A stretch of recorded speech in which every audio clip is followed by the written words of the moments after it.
empieza a ser un modo de estar integrado en el grupo, el participar del linchamiento de nuestro común chivo expiatorio, ¿sí?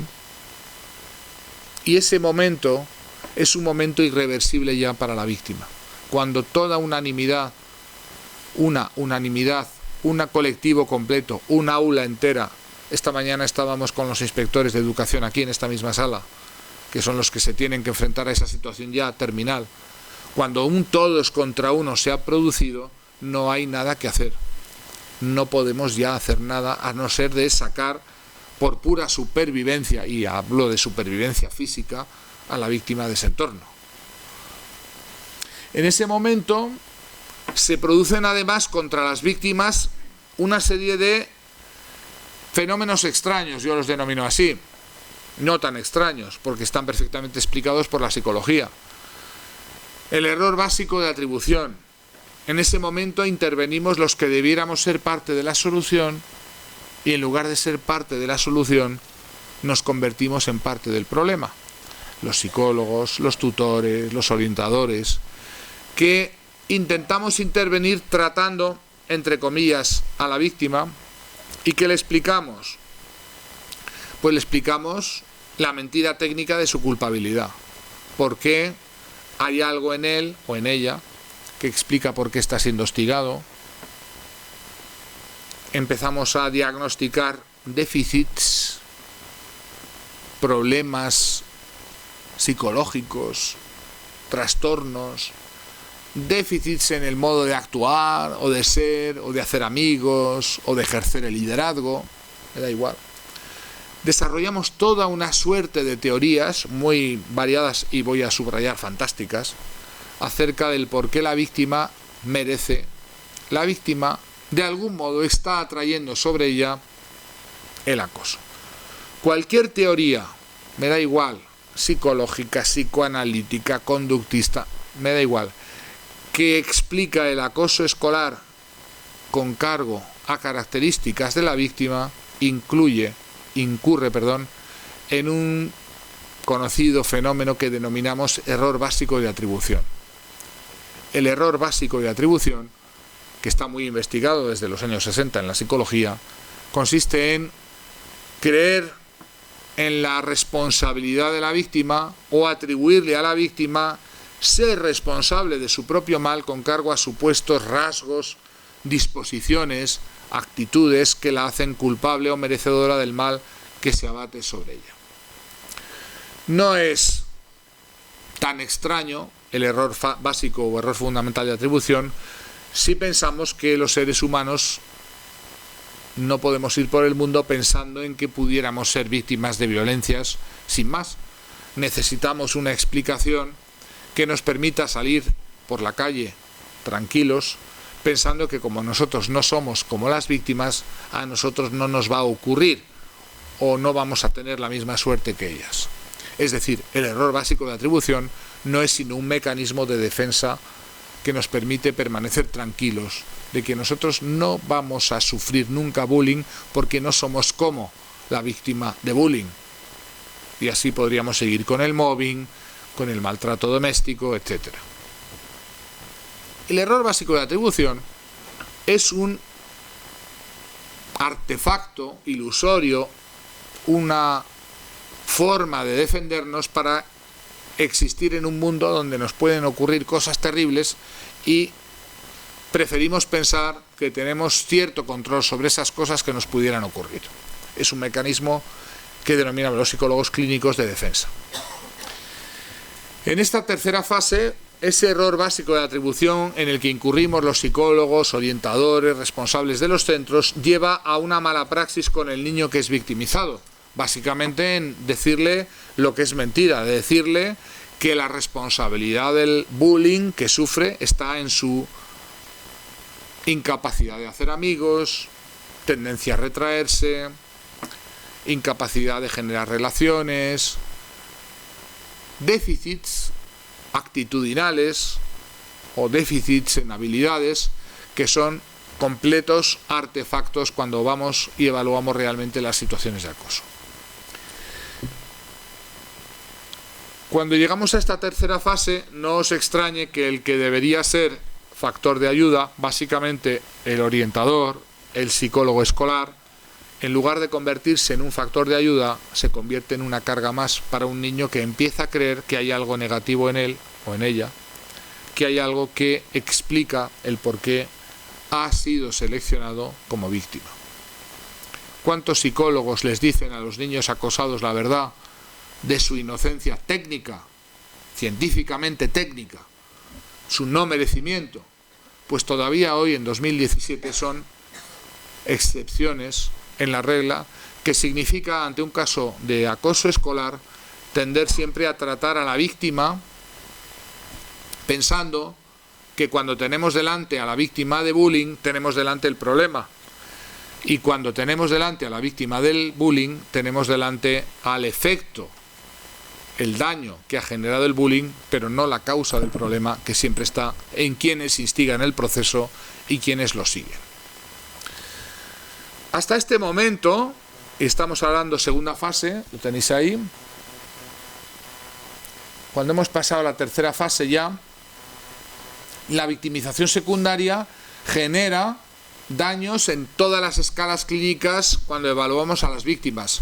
Aparecen daños en forma de estrés postraumático, en forma de ansiedad, disminución de la autoestima o eliminación o destrucción de la autoestima, distimia, depresión, flashbacks, que son la regurgitación mental que los niños una y otra vez viven interiormente de las escenas donde fueron acosados, humillados, vejados, intimidados, y que les llevan a revivir emocionalmente esas consecuencias.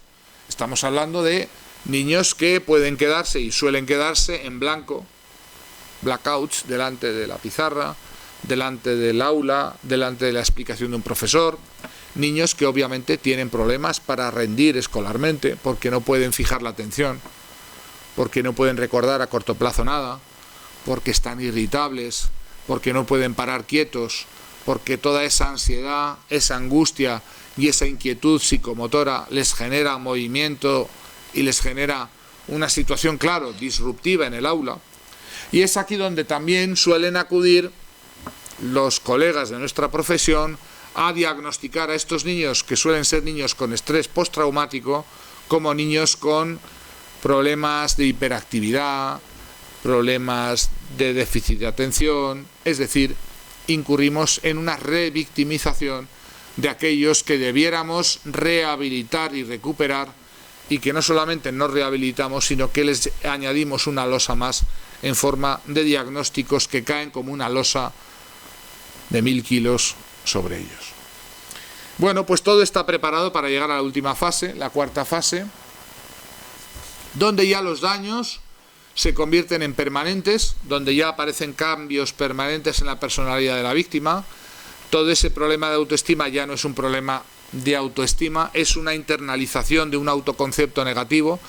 No es que tengo la autoestima baja, es que no valgo para nada, es que soy repulsiva, es que soy repugnante, es que el niño o la niña afectado por este problema desarrolla atribuciones respecto a su propia forma de ser.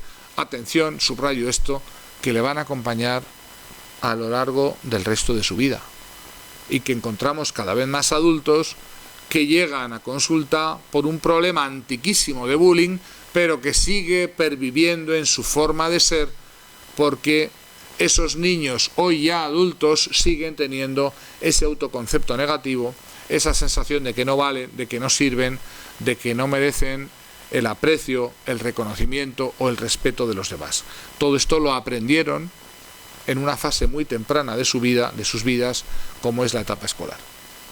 Al llegar a esta cuarta fase, lo normal es que el niño que se había convertido en este chivo expiatorio salga, generalmente por su propio pie, pida la salida. La mayoría de los casos de acoso escolar hoy en día en España terminan con la salida de la víctima de su entorno escolar. ¿Se resuelven? No, no se resuelven. Sale la víctima y el problema queda atrás. ¿Por qué digo queda atrás? ¿Muerto el perro se acabó la rabia? No. Ese perro ya no está, pero aparecerá otro en el mismo lugar que vaya a ocupar el rol saludabilísimo que tiene el chivo expiatorio como integrador de un grupo humano en crisis. El momento en que el chivo expiatorio es expulsado, se marcha, se va, lo hemos conseguido eliminar, es vivido con gran alivio por parte del grupo, que cree que se ha liberado de un friki, de un zombie, de un mutante, de alguien que no merece nuestro respeto, pero inmediatamente el propio grupo vuelve a entrar en la misma crisis, digamos, interna, crisis intragrupal, que necesita o que requiere el señalamiento de otro, de un nuevo integrador negativo, de un nuevo chivo expiatorio. De ahí que la salida de la víctima de acoso escolar no resuelve la situación crítica de ese grupo afectado de una serie de elementos que producen esa sensación de inestabilidad grupal y que requieren de un nuevo chivo expiatorio, es decir, siempre una víctima de reposición. La salida de la víctima, la expulsión o la autoexclusión a veces está acompañada de que la familia de la víctima también es afectada. No es raro, es más bien lo habitual, que las familias que reclaman el derecho a que a sus niños no los machaquen, que pidan ayuda, que pidan que se tomen medidas, sean también ellas mismas chivo expiatorizadas, sean utilizadas también como elementos, como chivos expiatorios, se hacen atribuciones respecto a la mamá, al papá, a esa familia tan rara. Cuidado, porque estos son elementos que forman parte del problema de acoso escolar. Y el problema de la extensión a la familia y el entorno social, que a veces también da lugar a que la familia tiene que abandonar el entorno. Hemos encontrado casos de bullying que no solamente terminan con la salida del niño del centro escolar, sino la salida de la familia, del barrio o del pueblo, sobre todo cuando esto es un entorno social más pequeño, ¿verdad? Pero en los niños que han quedado estigmatizados, tocados por este problema, aparecen ya cambios que van a acompañarles muy largamente en sus vidas, de por vida, si nos interviene. Aparece la ideación autolítica, porque un niño que es sistemáticamente acosado, hostigado, empieza a creer que hay algo malo en él, incluso que él o ella es alguien malvado, es alguien que no merece, es alguien que lo mejor que puede hacer es quitarse de en medio.